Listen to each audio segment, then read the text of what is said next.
right. Good evening, everyone. We will call this this Planning Commission meeting to order. Today is March 5th, 2026, and you are here at the City of Mableton Planning Commission regular meeting. Excuse me, sorry about that. So first and foremost, we want to thank you guys for coming out. We want to make sure that we do respect your time. We apologize for the 5-minute delay. We're trying to make sure that everybody was connected to the internet and had all their tech issues straightened out. So we appreciate you guys' patience with us, but we also thank you again for taking time out of your evening to be a part of this process. We do not take that lightly, and we appreciate you guys not taking it lightly. So with that, again, we will call the meeting to order. And before we do anything else, I want to make sure that we kind of go over the rules of decorum, so everyone knows and understands how the meeting will flow, and that way we can all govern ourselves according to the rules that we have out. So first and foremost, if you guys don't have an agenda, I'm sure we can get you one, but I think it'll also be posted up there as well. It's also out there at the tab if you want to step out there and get an agenda just to see what's on there.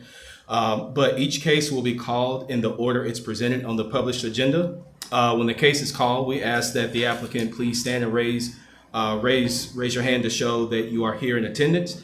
Next, we will call to see if anyone is in support of or opposed to the particular case. We kindly ask that anyone that's in support of or opposed to the case to please stand and raise your hand so that way you can be counted for the record.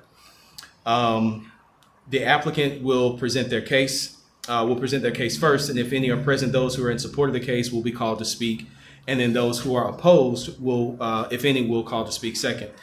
Each side will be allowed 10 minutes to plead or present their case and/or raise any concerns that you have with this particular case. There will be no rebuttal process, so we ask that you please direct all of your comments to the Planning Commission within a 10-minute period. Additionally, if more than one person wants to speak on any particular case, we ask that you coordinate with each other about the points that you're going to speak about. Since each side gets 10 minutes only, you may not want to cover the same information more than once, but then again, you might. After both sides has their 10-minute presentation period, the Planning Commission will discuss the case before us, and from that discussion, it's at the Planning Commission's discretion. We may request one or more of the speakers to come back to the podium, which is right here, to respond to questions or provide any additional information.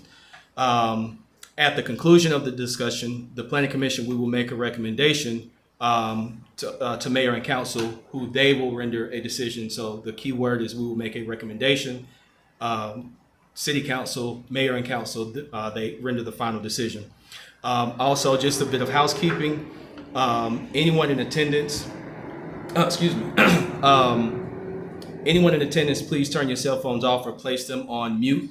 Additionally, given the size of the room, if there's any, we ask that you limit or just eliminate any side conversations because it is somewhat distracting to the Planning Commission and also staff. If you do need to have a conversation, we kindly ask that you step out to the room behind you and keep the voices down because, again, that will be distracting to us, not only just us here, but potentially to the viewing audience at home. So with that, yes, go ahead. Just a quick housekeeping item, Mr. Wheeler. I'm not sure who's in control of this, but we're seeing the video of ourselves on this screen. Is there a way to get the presentation on this screen instead of the video feed? And while you're okay, but it will switch once you start presenting. I hope so. I don't know. Okay. We'll see. Real quick, I'm going to close these doors behind. Okay. Yeah, it will switch. Okay. Perfect. So with that, now that we have rules of decorum, we'll have our roll call. So commissioners, when you hear your name, please say present to acknowledge your presence.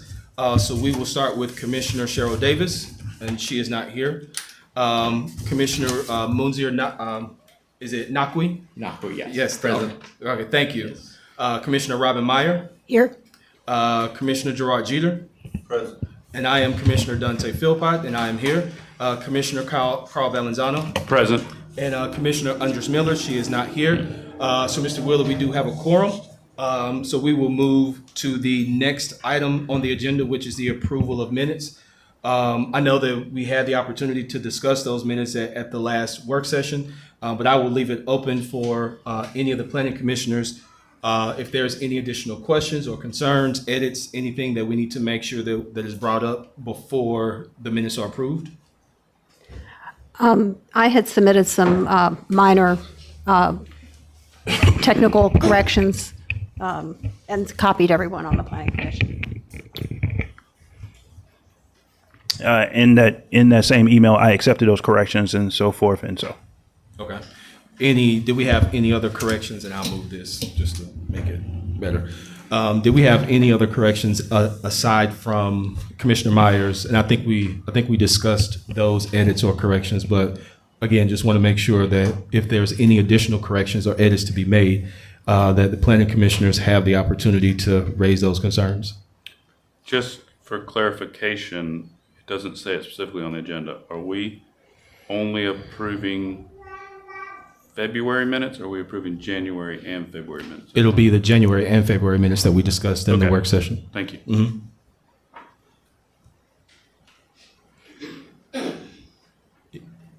No other questions or concerns? Okay. So at this time, then I guess we can entertain a motion to approve the January and February 2026 meetings with the edits that have been circulated amongst Planning Commission and staff. So moved. All right, we have a motion to approve by Commissioner Valenzuela. Do we have a second? Second. We have a second from Commissioner Meyer. All in favor say aye. Aye. Any opposed say nay. The ayes have it. The minutes have been approved. The January and February 2026 minutes have been approved. So with that, we will move to item 4A on the agenda. And Mr. Wheeler, I'll turn it over to you, sir.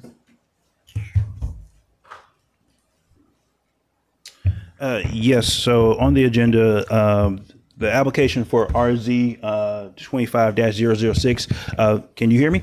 Yes, Yes. we Okay, do. that applicant is requesting a deferral until the April 2nd, and then the April 2nd Planning Commission meeting, and then April 25th City Council meeting. For those who might have been, who are aware, at this last City Council meeting, this applicant was deferred by the City Council until the following scheduled Planning Commission meeting. So therefore, I'm just giving an update regarding this application. Okay. And for the record, I just want to make sure that everyone knows this particular deferral does not require any type of vote. This is more of an informational or just an update as opposed to anything that requires a vote, correct? Yes, sir. Perfect. Okay. So with that, then we will move to item 5A, for new business, which is REZ 2026-001, Zero Lane Circle. Mr. Wheeler, you can take it away. Yes, sir. So the applicant is Mr. Anthony Lynn. The applicant is requesting to rezone subject property Zero Lynn Circle from R20 residential single family to RD residential duplex. Again, is located at Zero Lynn Circle, Mableton, Georgia. Total acres is almost over a half an acre of land. This is the subject property. The star indicates the subject property. Surrounding the subject property is a residential subdivision located to the east of the subject property. Is actually the Community Development Office, which is the CRC. Further north is a planned village community and townhome development, and further south is single family, and then further out west is commercial properties. This is the future land use map. As again, the star indicates where the subject property is located. The subject property has the future land use designation of low density. It does abut a neighborhood activity center. And then across the street in the existing subdivision, there is a medium density residential classification. As you go further up, there is another neighborhood activity further up in the existing townhome subdivision that's outside of the subdivision. And this is just an aerial photo of the subject property. As again, the star indicates where the subject property is located. Again, as I mentioned, abutting the subject property is the Community Development Office, as well as the existing residential neighborhood, single-family residential neighborhood. Located again further to the west is the townhome development, and as well as further up north as well too. This is just a site photo, so if you're having to drive down Lynn Circle as you're going south, or not, I wouldn't say south east. This is the view of the subject property as it's currently undeveloped. It was platted in the 1970s. However, the property has, from what we can see, has never been developed. And while other lots in the subdivision has been developed and platted and built on, this has not been built on. And so it's been undeveloped as is until currently, as you see now. Well, not until currently, but currently it's been undeveloped. This is the proposed concept. Mr. Lynn was intending on splitting the subject property to put the duplexes, hence why we're here today. He's already started that process, going through the lot split process with the city of Mableton. He does have approval from Stormwater regarding the lot split. We're still going through the process of approval for Cobb County Water and Sewer, and hence as well as approval from the city of Mableton regarding the actual zoning of the property. Because currently as R20, can't split at this current zoning classification. As well, I want to print out a few things. Again, subject property is 23,372 square feet, so right at the R20 minimum lot size. The applicant is intending on splitting both lots. Both lots would be 11,700 square feet. The applicant does plan on doing one duplex on each parcel, so it'll be two units and 2 units as well. Minimum square footage for the units for each unit will be 1,400 square feet, and overall size of the duplex will be 2,800 square feet. This is the proposed pictures that the applicant would intend on building the duplex as potential prospects. And this is the interior layout of what those duplexes will look like.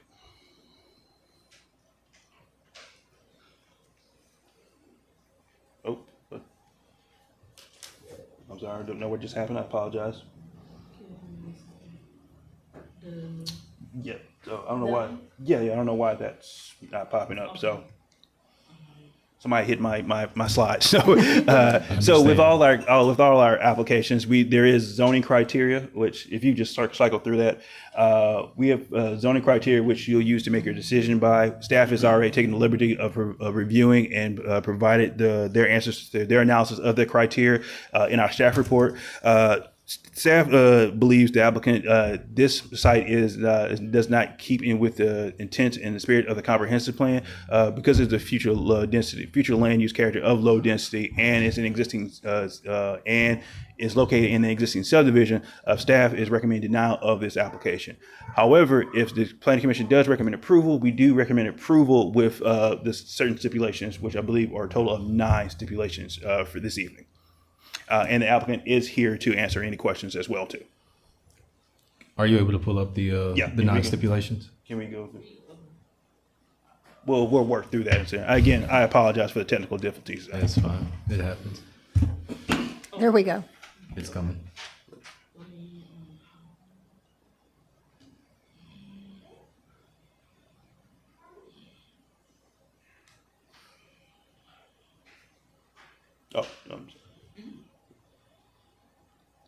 Oh, so technically it should be 8, I believe, but it should be 8 or 9. Okay.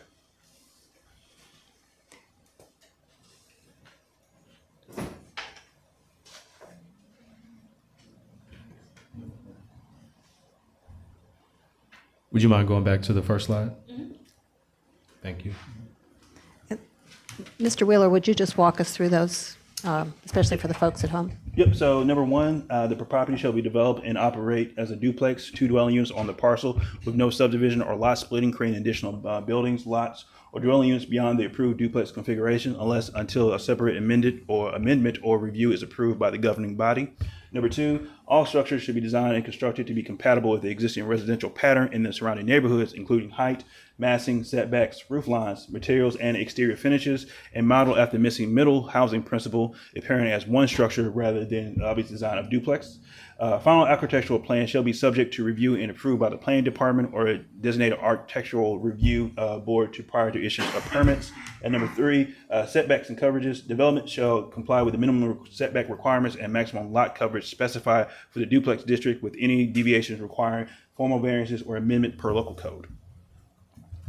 Continue. Yes. Okay. You can summarize if you want. Okay, and so basically parking requirements is 2 paved off-street parking spaces per our code. basically, a lot of this fancy word is just basically follow our codes, but we want to be clear that we have it in the zoning stipulations and so forth. Again, such as utilities and infrastructures. Again, connection to the municipal utilities, water and sewer shall be provided where available. If on-site septic or well is used, plan approved by the relevant health and utilities authority shall be implemented. Stormwater management shall meet the local requirements. Number 6, environmental and open space measurements comply with adopted environmental protections, including erosion control during construction and protection of protected trees where feasible, and energy efficient standards to an extent required by the building code or green building initiatives. Next one, please. Outdoor lighting shall be designed to minimize off-site glare and sky glow. Construction operations shall be conducted to the limited noise and nuisance impact on adjacent properties in accordance with local noise ordinance and building code. And number 8, phasing. Construction shall be commenced with refined. I apologize. So this should be removed. Really, it should be all activities should comply with applicable building, fire, safety codes, and approved and recommended Cobb County DOT comments as well, which that should be in the staff report as well too. So I apologize for not updating the PowerPoint. Okay. And you said the applicant is here? Yes. Yeah. So per the rules of decorum, the applicant is here. Is there anyone here in the audience that is in support of this particular application? Okay, so we have the applicant. Is there anyone here that is opposed to this application? Okay, so 1, 2, 3, 4, 5, 6. Did I miss? I'm not seeing if there's someone. Yes, right here on the front row. So that's 3, She's also 5, 6. Okay, that's it. So we have, let it be recorded that it's 6 in opposition. Excuse me. So with that, we will ask the applicant, you have the opportunity to step forward. I'm sorry, I apologize. Let me take a step back. So at this point, we will open the public hearing portion of the hearing. So the applicant, since you are here, you have the opportunity to step to the podium. You have 10 minutes. You can use it how you like and speak to your particular application.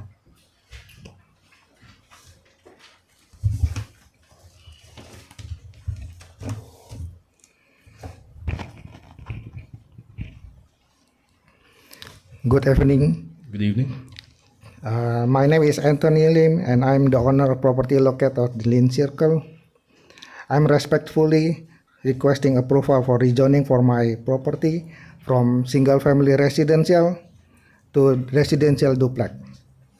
This request for a small-scale, low-density residential that will compatible with the surrounding neighborhood. The proposed duplex will be designed to look and function like single-family homes. And we will using residential materials, appropriate height, and on-site parking in full compliance with City of Mableton requirement. The rezoning resulting in minimal increase of density and traffic. It supports the city comprehensive plan by encouraging appropriate infill development and housing diversity. All utilities are available like water, sewer, and stormwater will be managed according to city standard, and the property will be well maintained. And I believe this request represents a responsible use of the property that benefit both of neighborhood and the City of Mableton. I respectfully ask for your approval. Thank you so much. Thank you.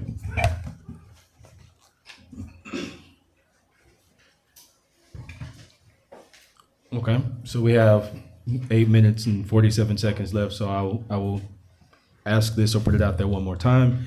Again, if there is anyone else in support of this particular application, you please feel free to step forward.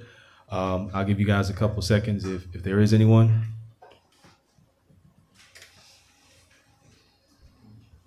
Okay, so again, it looks like we don't have anyone else here that's in support of this particular application.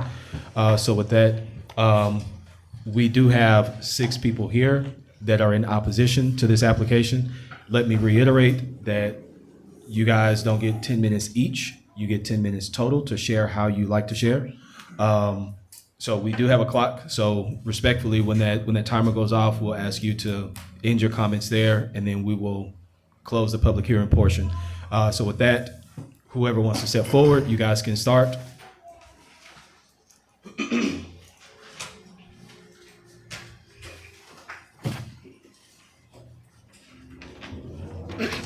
Can I start now? My name is Andrea. I have lived on the street for 32 years. It's just a little street. It's got 9 houses on it, and they're all flat little houses. We do not need an eyesore there. We just don't need that. That would be terrible. These little houses were built in the 60s. They're small, and it just don't need to be there. It just don't. So it'll be eyesore so bad, it'll make all them houses be like they shouldn't even have been there. And they're all the people on the street has been there a long time. Thank you very much. Thank you. My name is Brandon E. Barbo, and I live in Lynn Circle, and I am opposed to the redistricting of this area because the area of the neighborhood is a single-family home built in the 60s, and where they would put this new rezoning would be literally an eyesore. It's like taking a straight line and then curving it and going straight again. And the people that have lived on this neighborhood have been there 60 plus years. And I have personally lived there with my family 28 years of my 28 years on this planet. And we all work hard and take care of our homes. And we are a close-knit, single-family neighborhood, and we would not like this to pass. And we have all come to a consensus together as a neighborhood. Thank you. Thank you.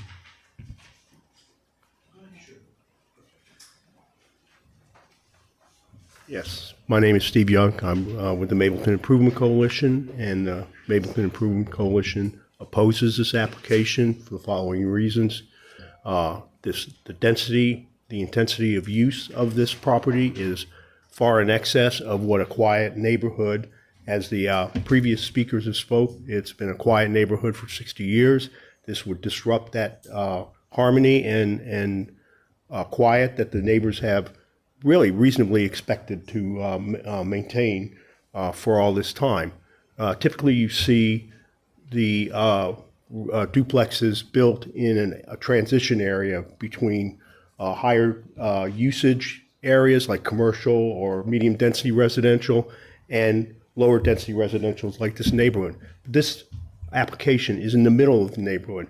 There are other parcels at the edge of the boundaries that are closer to the commercial properties that would be better suited for this kind of development. But in this area, it is completely unsuitable. Thank you. Thank you. Hello, my name is Sandra, and I live on Lynn Circle, and it would be one lot over where they want to build. And that mine is a family home. We've been the original homeowners for going on 69 years. And my mother, she passed away, but she would be against it. She would oppose it.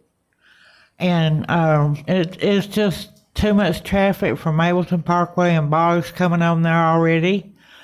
They speed. There's no children on there right now on the road. And it would be safer to have just like a flat or ranch style house put there instead of duplexes. And I just pray that it won't go through. Thank you. Thank you.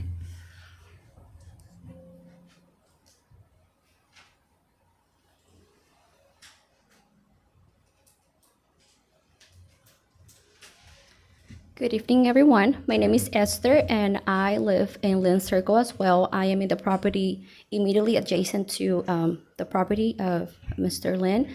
And I, along with my family, we're also in opposition, mainly because, like they said, this is a single-family area, and we have kids. And my main concern as a mom is, just having so many people coming in and out of the houses as they rent them. That's my biggest concern, to be honest. I would love to keep the area as a single family where our neighbors are people that we know and trust, opposed to people coming in and out every once in a while. Thank you. Thank you.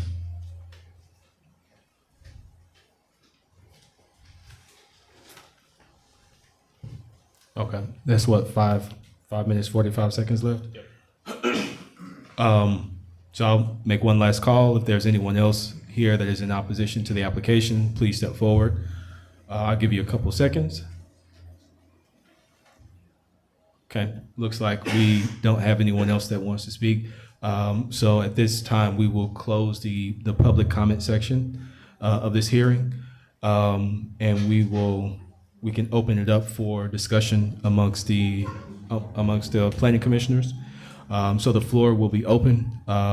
If we have any questions, we can ask the applicant to step back to the podium. Mr. Wheeler, I do have a question or two for staff. Can you go back on the presentation to planning staff recommendation 1?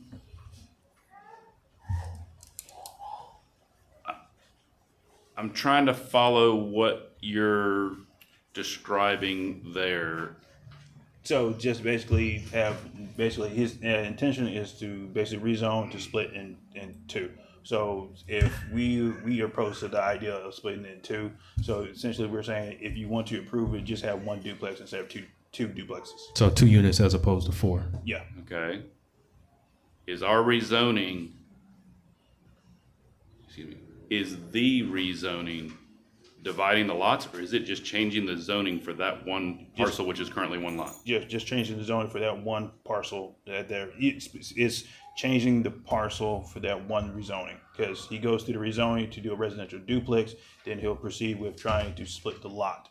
But currently, because of the zoning, because it's R20 and duplexes aren't allowed, he's rezoning to allow for a zoning classification that allows duplexes. What I want to clarify is the decision that this commission is making has nothing to do with splitting the lots. We are Yes. rezoning the property. Yes, sir. That's He correct. could split it currently at R20? No, he couldn't. He could not. He could not, no. So essentially, it's like a domino effect. You get residential duplex, then proceed with trying to split the lot. So it allows him to Yes. split it, Yes. but we are not making a decision on splitting it. Yes. That would be a City of Mableton Yes. administrative decision, for lack of a better term? Yes, sir. Yeah. But for him to get to that point, he has to rezone it to a duplex zoning classification to get to that point. So if we did it with the stipulation recommendation you've provided, we would be basically saying you can't split it. You just have the rezoning to our residential Yes, duplex, and that's the stopping point. Yes. Okay. The second question I have goes to the Cobb County DOT recommendations, where they are asking for the owner to dedicate additional right-of-way to make sure there's a full 25 feet, I believe it is, from the center line. Yes, sir. Would that change the setbacks? Because I know we're dealing with very tight setbacks on this property. That is the question that I sent over to DOT. I have not heard back from Mr. Wilson, but I'll probably hear back tomorrow morning. Okay, as you understand it, are setbacks from the edge of the road, or setbacks from the edge of the right-of-way, or where do setbacks measure from? Edge of the right-of-way, because So if the right-of-way changes, in theory, the setbacks would shift. yes, because again, his property he has to dedicate that right-of-way, so part of that, part of the building, part of the land will be have to Can we give that to- go back to the site plan on that screen? Yeah, So the front of those units, all 4 of them, are currently sitting right at the 40-foot build line or setback yes, line. yeah. And If, so if the again, right-of-way increases at all, Yeah, that that means- setback would shift. yeah. Yes, And sir. by shift, I mean tighten. The back would Tighten. not move. Well, Yes. no, it would tighten, so it literally would have to ask for a front yard setback. If it comes back to determination, his dedication to right of way, he would have to ask for a front yard setback or a rear yard setback. He would have to ask for a Yeah. variance. Yes, if, sir. If the building stayed where it is. Yes, sir. Otherwise, the building would have to shrink. Yeah, Okay. yes, sir, yeah. Or But ch- again, as we kind of talked about, that kind of gets more into the concept drawings and all that later on down the Sure, road. once he goes through Yeah, the process. yes, sir. But I'm just wanting everybody to realize there are a lot of moving parts in Yes. this situation at the moment. Yes, sir, that is correct, yeah. Okay, thank you. So there's There's another DOT comment, and I wanted to get clarification. So item number, I think it's, excuse me, item number 3, where it's saying recommend maximum of one driveway access per lot. Yes. If I recall, I thought the previous conversation was that there were going to be 2. Yes, but then DOT revised the comment and said just one driveway, so a shared Okay. driveway. So if we're looking at this currently as is, you have the request to basically split the lot. You would have 4 units. And it's saying maximum 1 driveway per lot. So 2 units, 1 driveway.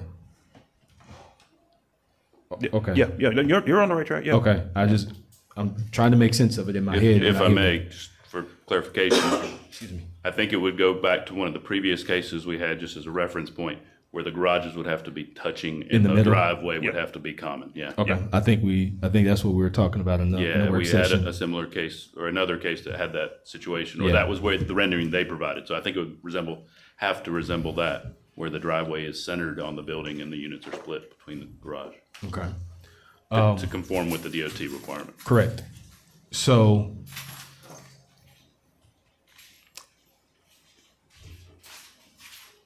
currently zoned as R20.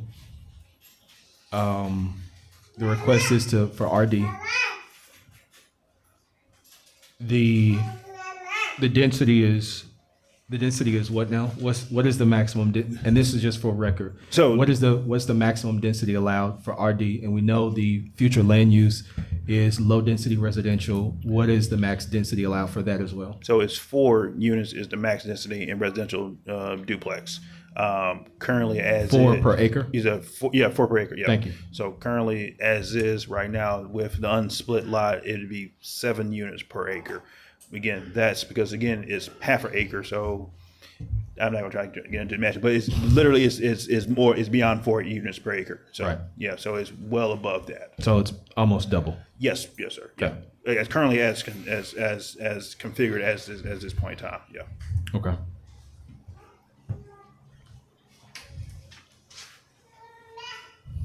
I have some questions of the applicant, Mr. Lin. Please step to the podium, Mr. Lin. Yes, ma'am. When you were speaking, you said that the duplex that you plan to build would look like a single-family home. Yes. But the renderings that we have look like townhouses.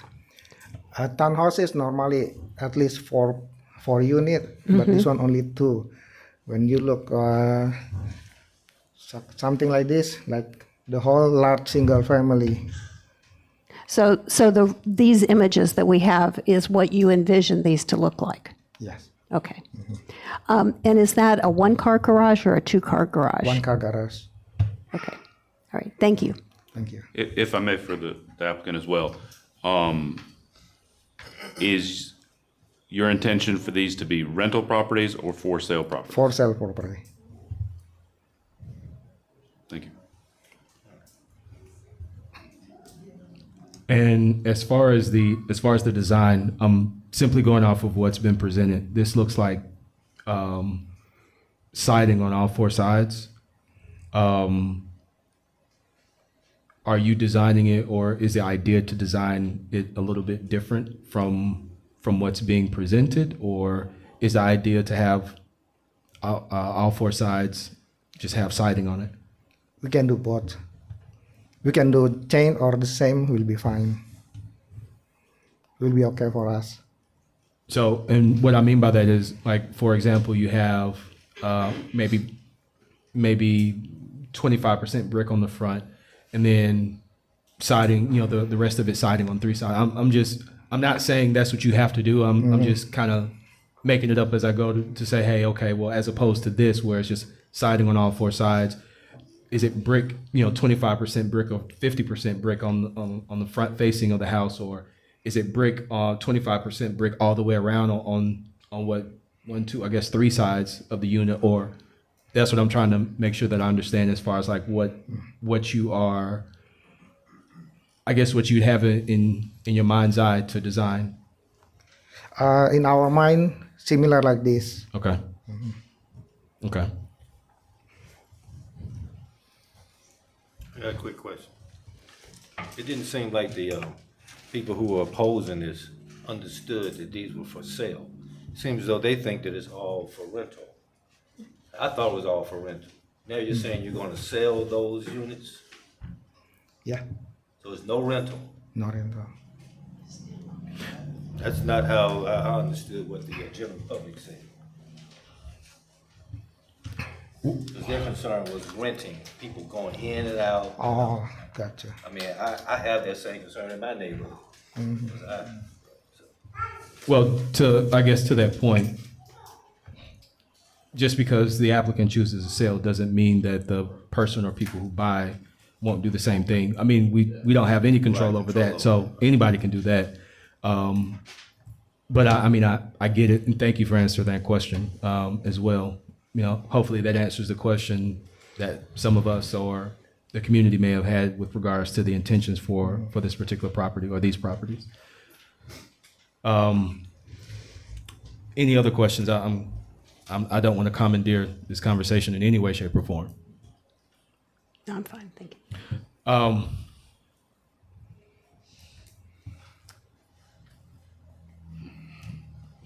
It's I guess it's a little bit difficult seeing as how we're missing the DOT. Is it DOT or is it stormwater? I'm sorry, I'm losing. We're missing stormwater. It was a clarification on DOT right Yes. away. I think we're missing stormwater. Is that correct? Yes. That I don't know. Okay. No, again, the update should have stormwater comments. And Okay. as for Oh, the yes, it stormwater- does. Stormwater doesn't really have a lot Okay. to comment on. Okay. I think It's that's an existing lot, so Yeah. there's not Yeah. really. I see it. yeah.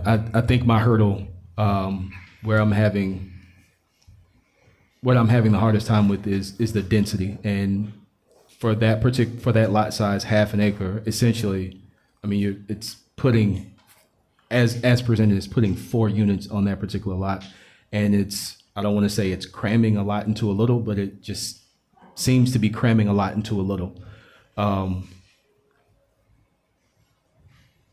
As you heard, Mr. Wheeler, basically the math says that it's doubling the density, the allowable density for the zoning category, with the future land use being LDR, and just for clarification, Mr. Wheeler, for RD, that zoning category, what is the max density allowed? 4. 4, and this would be basically 7. Yes. Okay, so yeah, I mean it's almost doubling the density, and that's the hurdle that me personally that I have. But I mean, it's as a planning commission, we have to consider all those things. So, as a body, are we ready to make a recommendation with regards to this application? Can Mr. Lynn sit down? Say it again. Is it all right if Mr. Lynn sits down? Oh yes, I'm sorry. You can have a seat, Mr. Lim. I'm sorry. Maybe I can add little bit comment. I'm sorry. Say that again. Maybe I can speak a little bit more Well, the about The public comment portion of the hearing is closed. You were just up there for additional questions from Yeah. From the planning commissioner. So we'd ask that you have a seat at this time. Thank you. Okay. So at this point, we can make a recommendation for the application, and I'll leave it open for any planning commissioner that wants to make a recommendation on this one. I have some comments. Sure, go ahead. That I'd like to make. Sure. I don't yet have a motion. I think the place we all always want to begin is with the comprehensive plan and the future land use map. And the future land use map for this lot is low density residential. And RD, residential duplex, is not allowed in LDR by definition.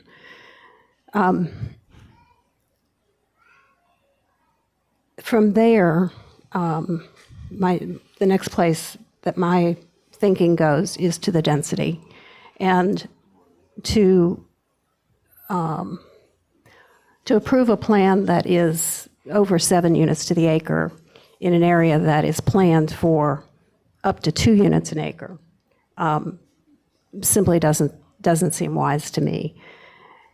There are 8 or 9 single-family homes, depending upon how you count, on Lynn Circle. They're all single-story. There's really not anything about this development that fits into the neighborhood.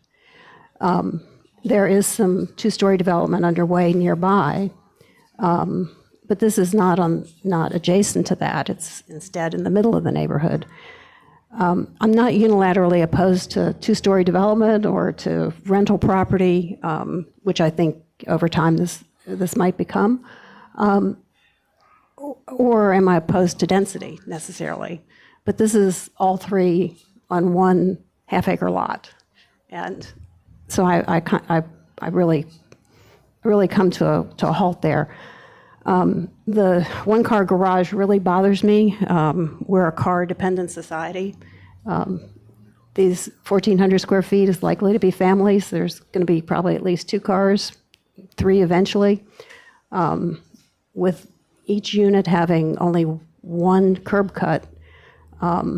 These 2 families are going to have to figure out how to park 4 cars, 5 cars. It seems to me like that's going to require a lot of diplomacy. So as this is presented, it's not a proposal that I can support. Understand. Mr. Lim, again, the public comment portion of the hearing is closed, so please hold all comments. This is a discussion amongst the planning commissioners at this point. Thank you. I'm sorry, did you have anything else? No. Okay. I'd echo Commissioner Meyer's comments. One of the residents commented that there's usually a need for transition, or this residential duplex zoning falls in a transition area. To me, it may fit that description in some brief way, backing up to commercial property. But unfortunately, the way it's been presented now does not fit with what is already there, and that's the dilemma we find ourselves in. I'd love to see this in certain locations where there's a commercial property and we need development right next to a commercial property, but it doesn't fit by dropping it in the middle of an existing neighborhood. Okay. Anything else? I concur with all the 2 comments. Speak to the mic. I concur with the 2 comments. Okay. I concur as well. Okay. So do we want to make a motion at this point? I guess at this point, I would make a motion to deny the rezoning application 2026-001. And that's it. All right, so we have a motion to Recommend denial. I apologize. We have a motion to recommend denial of REZ 2026-001 from Commissioner Valenzano. Do we have a second? Second. We have a second from Commissioner Meyer. At this point, any other discussion? We'll start there. No discussion? Okay. All in favor, say aye. Aye. Any opposed, say nay. The ayes have it. The recommendation is for denial. And again, I want to restate a couple quick things for the applicant as well as the community. As a planning commission, we are not zoning the applicant. We are zoning the property.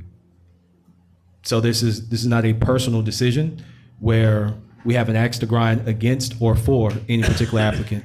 This is strictly looking at the property and the request for that particular property, and we're trying to understand, does this fit? How does this fit? Is there a way to make it fit? So on and so forth. That's the first thing. I think that's the biggest thing. The second thing is, again, the key word is this planning commission has made a recommendation that will go to city council. City council whenever this appears on their agenda, I'm not sure the date at this point, City Council will hear or review this application and hear from the applicant, and City Council will make a final decision. So recommendation from us, decision from City Council. So anyone who is in support of this application, anyone who is opposed to this application, you still do have the opportunity to make sure that your voice is heard. Whether you are in support of or in opposition to, you have another opportunity to make sure that your voice is heard. So I want you guys to remember that. I don't want you to walk away thinking that Planning Commission said no and that's just what it's going to be, because that's not the case. Okay. So with that, excuse me. So with that, thank you again to the applicant. We appreciate you being here today. We appreciate you taking the time out of your day and presenting this information to the Planning Commission and also to the community. You will have another opportunity to present this to City Council at whatever date appears on their calendar. So with that, we will move to item 5B, discussion of Mableton Planning Commission policy and procedures. Mr. Chairman? Yes. May I insert just one piece of information yes, I'm sorry. for the applicant and for the public who are here? The City Council meets at the Riverside Epicenter, not in this location. And Mr. Wheeler, do we know the date that this will be on the City Council agenda? It should be March 25th. March Okay. 25th? Okay. Yes. But I'd suggest that a few days ahead of that time that you get in touch with Mr. Wheeler. If somebody over here at this table can give you that, can let you know how to do that if you're not sure already, and just confirm as to whether or not it's on the agenda and the time of the meeting and the location. Thank you, Commissioner Meyer. Anything else? Okay, so we'll move to item 5B, discussion of Mableton Planning Commission policy and procedures.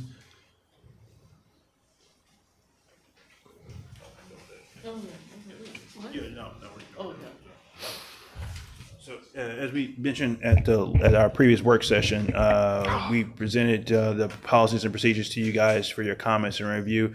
So at this meeting, I would like to go ahead and officially get those comments on the record.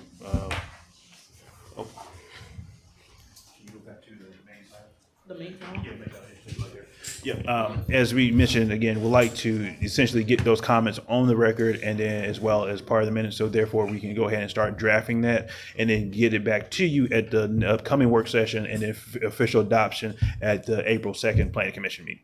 Okay. Okay. So whoever wants to start first. So I know Commissioner Meyer had a question. We were talking about, I think it was, I can't remember what section it is. It was the section referencing the timing. And I know that we reverted back to the original wording, but we wanted to make sure that it was documented so as to not have the wrong timing in the policies and procedures. Yes, I think we're talking about section 6. And I believe that on line 2, so it says the deadline for receiving additional information, I'm just going to kind of abbreviate a little bit here. The deadline for receiving additional information by the PC will be 12 noon.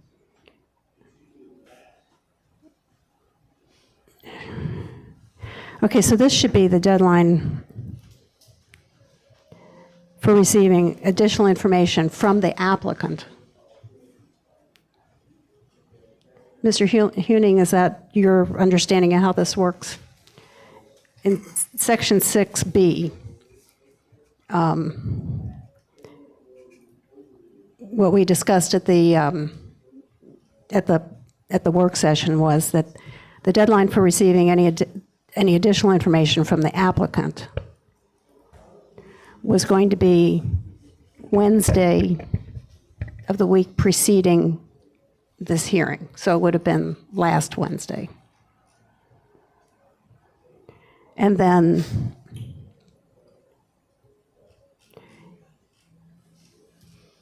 in the second section, we're talking about the public written comments due to the Planning Commission by Monday of the week of the public hearing, not preceding the public hearing. So it would be Monday of the week of the public hearing. believe we had Monday, right back to Wednesday. Well, the version I have right now says Wednesday. But I thought we reverted back to Monday. Yes, I believe that's in the our work conversation we? Monday. Yes. Okay. That was what Okay. we were talking about. Yeah. And we had talked about how, We needed time with Cobb, that's yeah, right. And so if it Okay. was Wednesday, that would have been, about a week before the meeting. Monday's about, 8 days, 9 days now. So Okay. it's up to you guys. Because I think the point I was trying to make last time was they should have everything in before. This would be like small revisions or something different. So on a Wednesday seems to be enough time for you to put in and gives them another 2 days to get that up for a weekend. But it was up to you guys if you wanted Monday or Wednesday.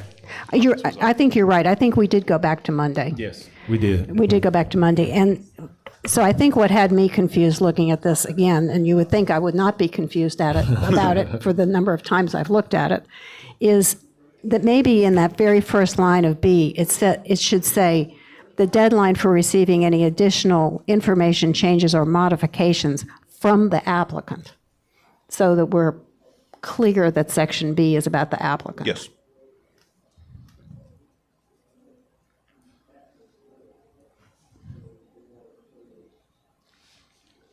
And the discussion was, again, the additional information should be minor in some form or fashion. Any huge relevant information will just throw out the process, but any relative information is like small minor, such as color elevations, adjustments on a site plan, things of that nature. Right. So Right. But a whole new site plan, that's a whole new site plan. Yeah, that's something another different. go-round. Yes. yes. Okay.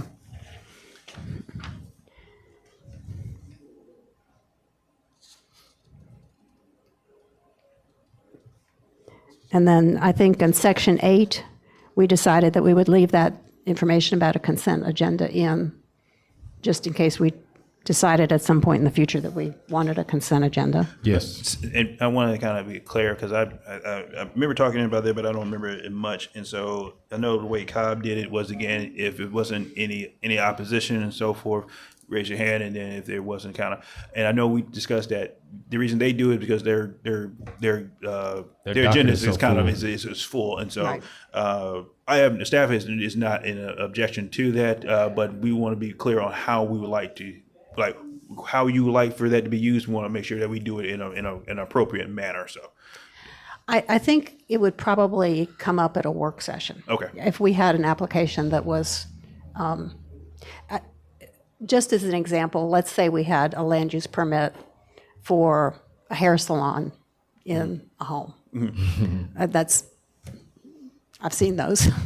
And they've had 2 or 3 2-year renewals, everything's fine. Yep. No objection.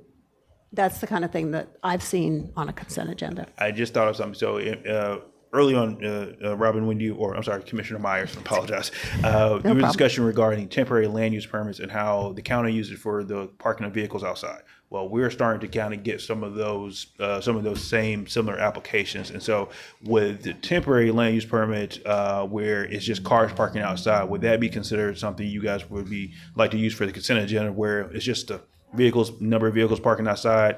Is there any opposition? If there's no opposition, then we can kind of move that along. Yeah, I agree, Mr. Wheeler. I think that's the key. As you discussed it a second ago, if we get to the point where there's 5, 10, 15 items on our agenda and we can consolidate 2 or 3 of those into one vote, that would be the goal. But the key would be asking the audience if there's anyone here in opposition to any of the cases on the consent agenda. Yeah. Then if somebody raises their hand, we pull that off, it goes into the regular agenda, and we move forward with what's left on the consent agenda. Okay. That's the key ask, is that we always check. If someone's shown up to speak in opposition, we need to give them that opportunity. Okay. So, I mean, what I projected or I predict happening is we'll probably get a lot of temporary land use permits or applications for the cars parking outside. The code enforcement has been making the rounds and starting to see that more often. And so I predict we'll probably get those type of applications. And so I think those might be a perfect candidate for us to try that out moving forward to see how that kind of flows. Right. And by parking outside, you mean too many cars for the Yes. for the, Yeah. for Yes. the Too lot. many. Yes. Pretty much according to our ordinance. ordinance says, you can park one vehicle per 390 square feet of a living space, and then a maximum of 4 cars outside the garage and a residential location, and so forth. Right. So one question on that, where it's in the consent agenda, section 8, 8A, excuse me. It's saying that it may be basically designated as a consent agenda item by the planning and zoning manager. That would be, I'm assuming that's going to be you, but I'm assuming that will be worked out in a working session before we even get to the regular meeting. Yeah. Correct? So the way I interpret it is, I would review internally what I would consider to be something worthy to be placed on the consent agenda, but of course I'll still bring it to you guys to agree upon if to be placed on a consent agenda. So Okay. essentially, again, reviewing internally says we haven't got any complaints. We think it's kind of straightforward. We just have to go through the process. So we would think this item should be placed on the consent agenda. Of course, if the planning commission agrees, then we will place it on the consent agenda and kind of go from there. But Okay. that would be one of the things where we will bring it to you at the work session to discuss and to kind of get consensus. Okay, so is it possible to add the verbiage to either 8, I would say 8A, I guess, because that's where it's speaking to it to basically say, and I'm paraphrasing here, I don't know the exact verbiage, but something that would say with the approval or the consent of the planning commission as a whole. Because right now, it just, the way that it's worded, it's, and I'm not saying this in a bad way, but it's worded as if planning and zoning manager can just drop something on there without planning commission approval or input or consent. I think the problem with that is that at the work session, we can't take any official action. Right, correct. Mr. Huning? At the work session, we can't take, can we take actions at the work session related to our hearing agenda? Yeah, and so, for all meetings are public meetings. Right. So there's just one. So work session can have action. Okay. Obviously, the idea is, to plan for your actual meeting, but things can be conducted at a work session, at a special call meeting, or a regular meeting.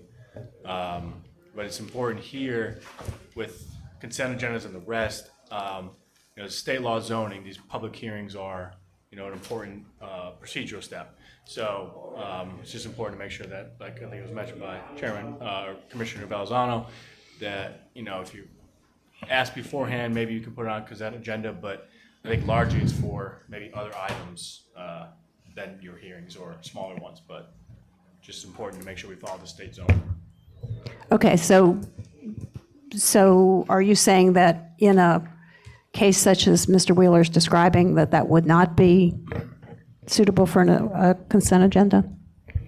No, it could be. Okay. And I think I would like to see them, fact by fact. Right. Yeah. I think we do too. Just to see. We're trying to imagine. Yeah, because I try to check it. So much like you might all know, lawyers don't like to speculate. Okay. Answer and see things as they come. But yes. Okay, so, Mr. Chair, you're thinking that it should be, a portion of the agenda may be designated as a consent agenda by the planning and zoning manager and approved by the planning commission? Correct. Okay. I'll leave the verbiage to the lawyers and Aforementioned attorney. yeah, who doesn't like to speculate, but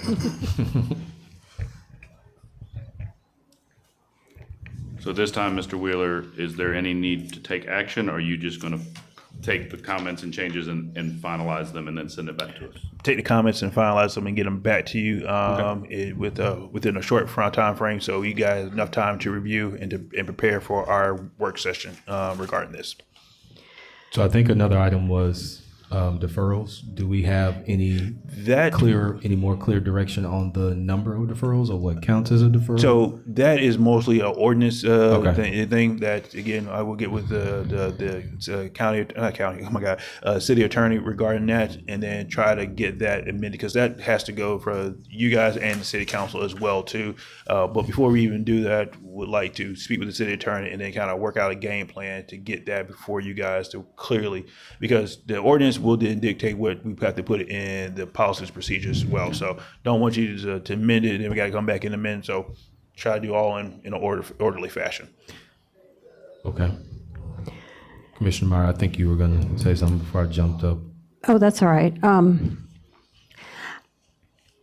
I had a question about section 10, B. And so if we have, Oh, there it is. Okay. yeah, 10B says that no further public input will be allowed following the close of the hearing. Maybe that's not the right place to ask it. So applicants, okay, section 10, time limitations, zoning hearings, A, the applicant gets 10 minutes.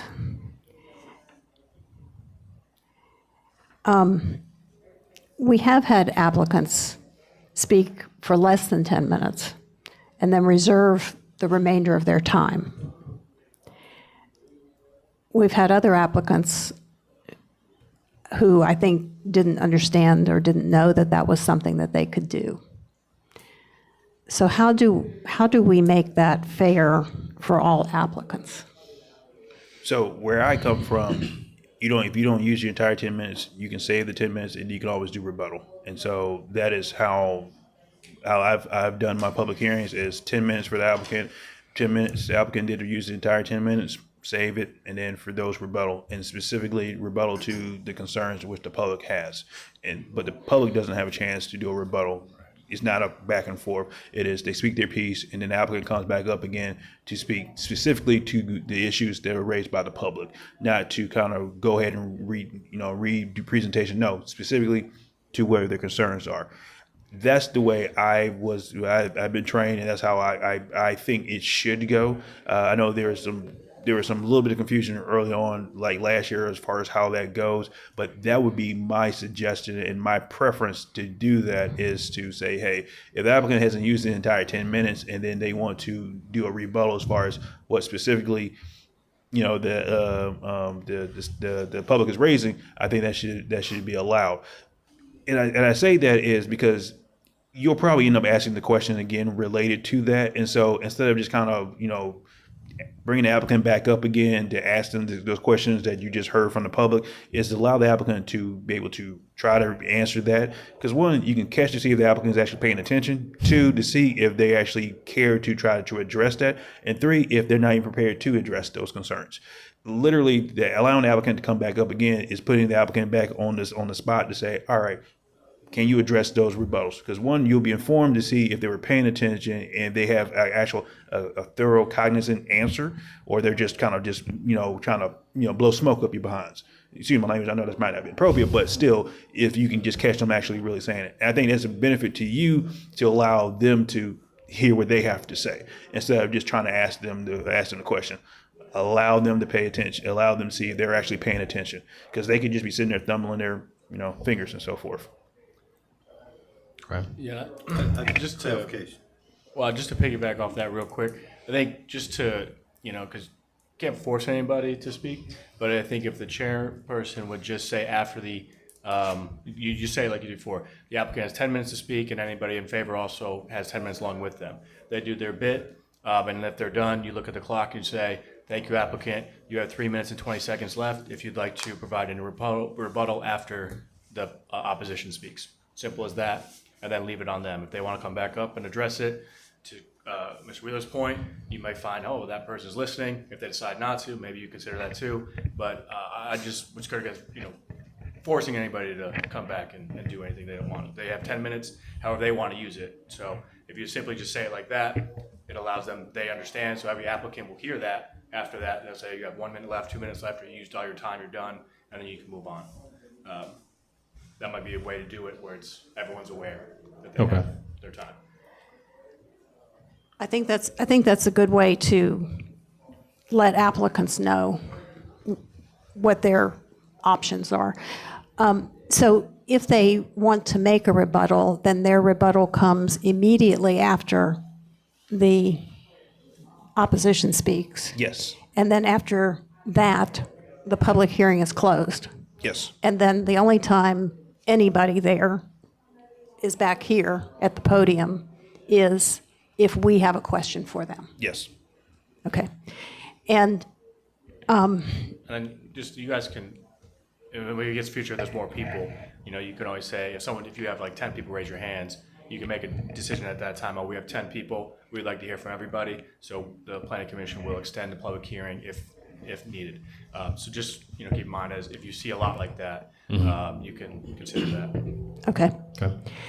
And I'm sorry, Mr. Judah, you were.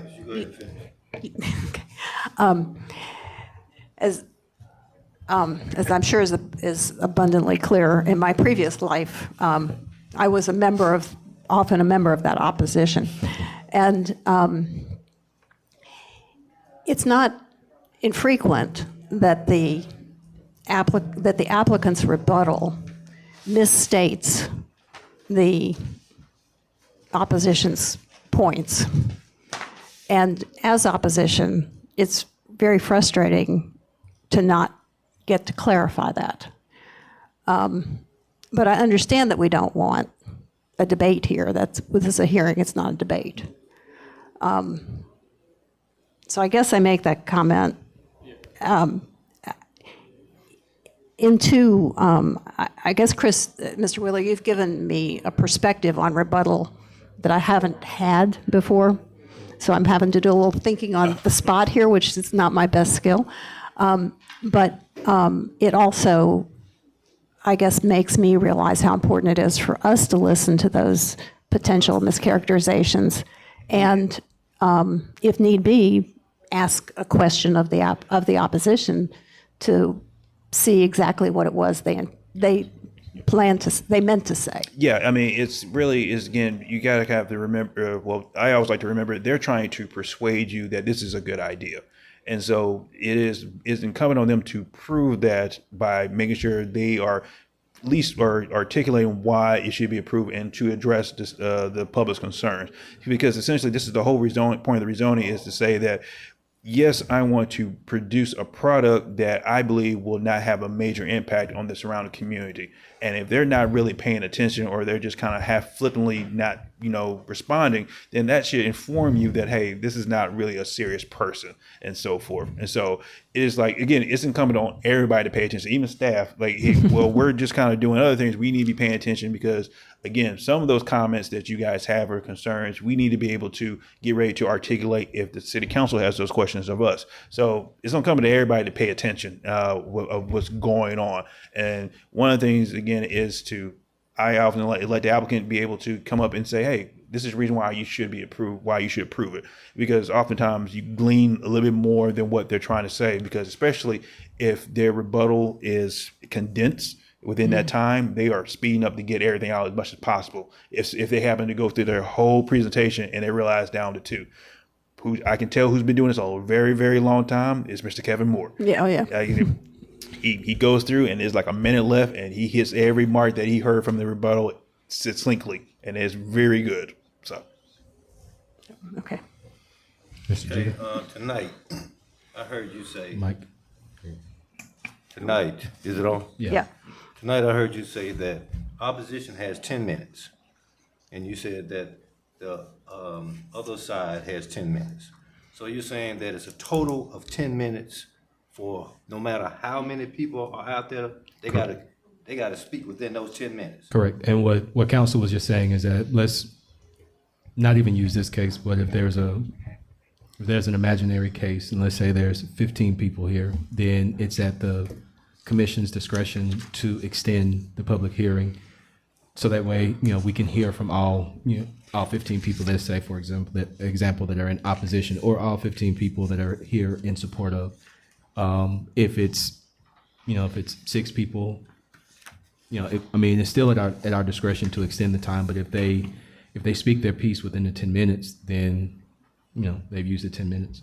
Every city council meeting I've gone to, and I've been to hundreds of them, they always have, you got 2 minutes to speak. You got 3 minutes to speak. That's a generic public comment. That's not a public hearing in the in regards to a specific case. In generic public comment, yes, you're given so many minutes, get up there to the microphone, say your piece. But when we're dealing with a public hearing, there are specific rules about the case that's in front of us, and we're only limited to that. Somebody can't get up here and start talking about what's happening down the street from them or what happened in downtown XYZ. They've got to speak to the case. So that's why it's a bit different rules. And Now, Okay, to so you- clarify, when we do have, well, two things. I would strongly recommend we don't preemptively or, automatically extend the time. Let's let them use the 10 minutes. And then if we see there's still 2 or 3 people left, extend the time. But we also have to do it for both sides. Correct. The time would be extended for both opposition and those in favor, regardless of which side used up their time first. So if we give an extra 5 minutes for one, we've got to do it for both. And Mr. Wheeler may be able to clarify this, but I think the 10 minutes and 10 minutes is part of state law, isn't it? Yes, ma'am. Yep. Okay. Because I know if I gotta say something, I'm gonna take the whole 10 minutes. Well, not if you want to stay friends with your neighbors. Not if I'm trying to get something done. I'm gonna take all my time. So, Mr. Wheeler, there was another one. I think it was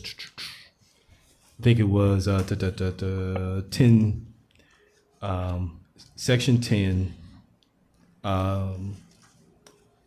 subsection A, time limits. And if we skip down to 1B, I think we talked about this previously about all non-attorney witnesses for the applicant and opponent shall be first sworn in. I think we were going to strike that. Yes, yeah. Okay. I just wanted to make sure that that was still being taken out. So I don't want to swear anyone in.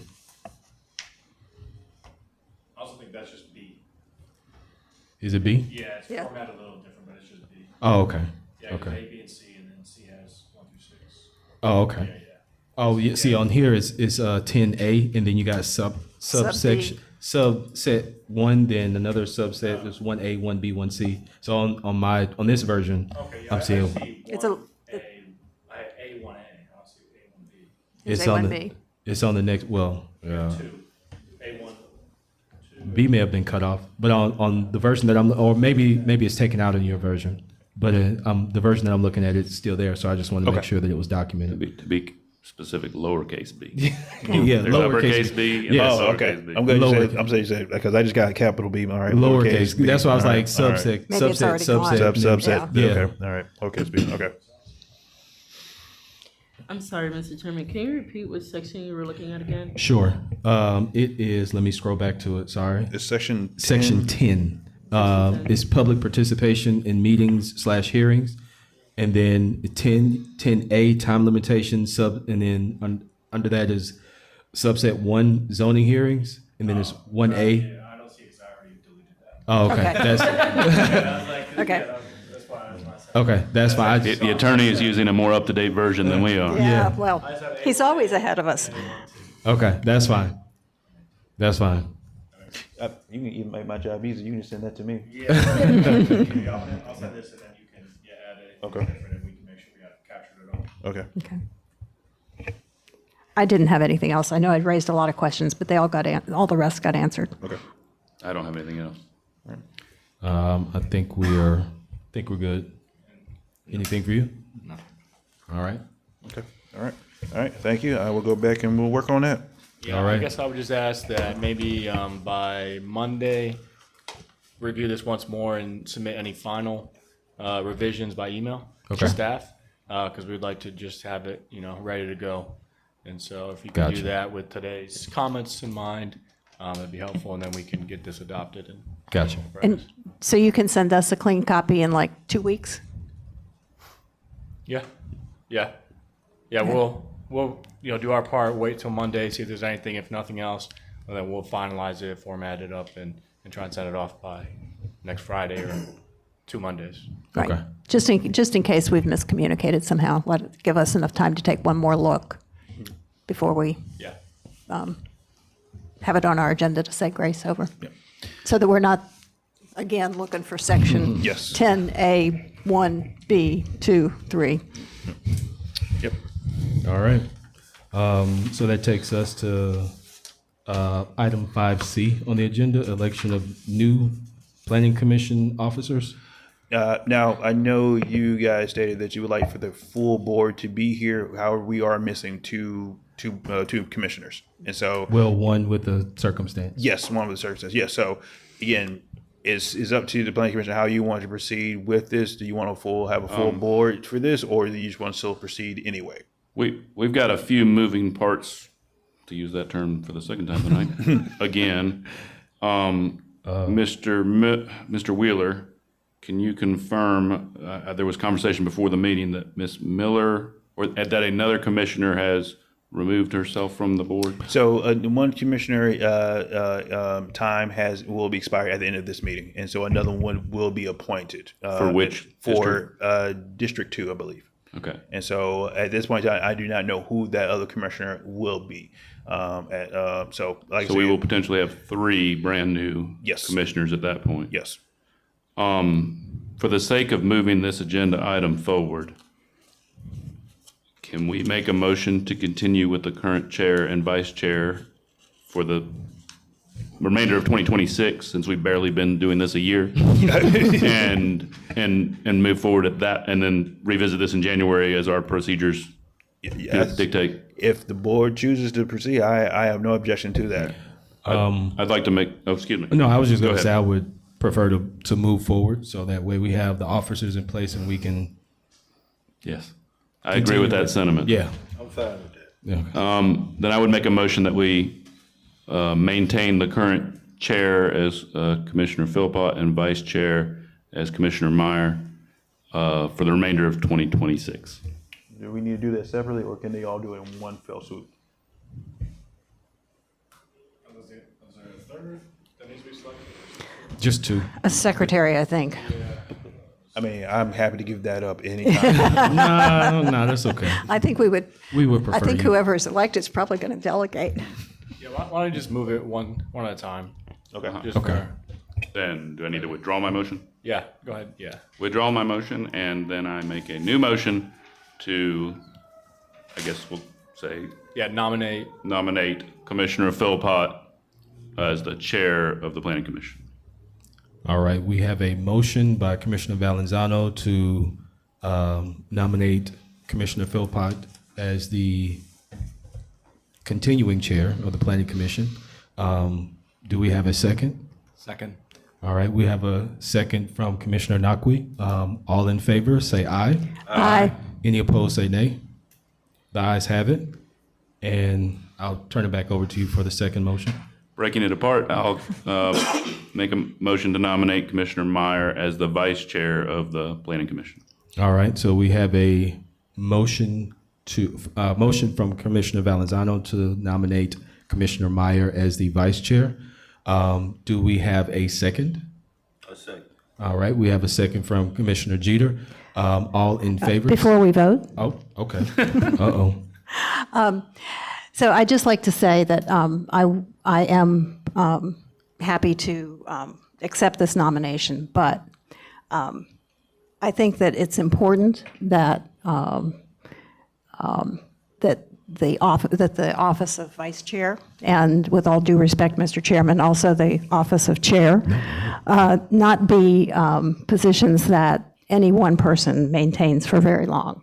So I'm happy to serve as vice chair for this year, but next year for 2027, I fully expect there to be somebody else who's vice chair. And I would really recommend to all of you, as we all continue, hopefully, here as planning commissioners, to look at both of these positions, chair and vice chair, as something that would rotate among us every year, because everyone who's appointed to this board is able and hopefully willing and ready to assume these leadership roles. There's nothing magic about these titles in front of our names. So yes, I'm happy to serve for another year, but let's not make these life sentences. Okay. Any further discussion? I agree with Commissioner Meyer's point.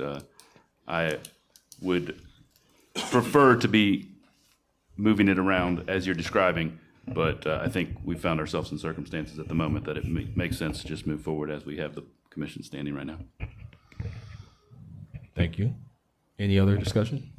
No? All right. So we have the motion, we have the second. All in favor, say aye. Aye. Any opposed, say nay. The ayes have it, so Commissioner Meyer will continue to serve as vice chair. And with that, I will say very quickly, because I know we all want to go home. It's been an honor and a pleasure to serve as the inaugural chair. As a planning commission, I definitely don't take it lightly. I know the work that we do, we're probably not going to get a lot of praise, but understand that the work is vital and integral to the development of the city. The goal and the hope is to continue to serve you guys and serve this planning commission just as good, or I should say better than the last year. So I look forward to continuing to work with you and serve with you. I'm not over you. I'm right here with you. I'm just the person that you guys said okay to. So with that, can we make a motion, or actually, are there any other discussion points before we adjourn? Just express my hope that Mr. Philpott gets a gavel before his chairmanship. I'm waiting on it. I'm waiting on term is ended. I'm not going to look at the person that's responsible for getting it. All right. Any other discussion before we adjourn? No? Okay, so can we get a motion to adjourn? So moved. All right, motion from Commissioner Valenzano to adjourn. Do we get a second? Second. Second from Commissioner Jeter.